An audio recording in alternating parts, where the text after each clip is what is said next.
Eya bedwam kase na oguso a wo hwe wadum TV so medi afia abankwa tamaklo ya beto so na yakọ asante achem na nananom akuafo a wo edo koko se aban wo ya ade ni titiwo ne hyehyɛ a wo se ene ye sukufo efri ene ekosi September bosome de to so du enwotwe JHS for na wo ye exam so no yemma wo one hot meal na no nananom akuafo wa asante achem na wo do koko se ne saade a family anase fa koko tea so eka wono eho sabaye ede no so ka ho ebeboa ama won so kua no wo aye ne dodo ne de so mfaso so abrewo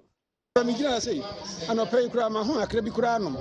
edi se yen kwada no so school so mo so nyebi so no bibia e bo mo pom den so no akwanimu ne omudie na nyem milu no so echen enuane na aka ni nyina be man kwala ne bie o mo adum amo ye nso awofo no adwuma ayeye no yenya mfasode se ye ba na nya aduane pa edie ne di na se yenya mfasode ne ahokeka ye de ye adwuma ne de aboa ama adwuma die no akonani asante achem de obo ene ade titru a yebia ewa ha eti yen to so apiafo ase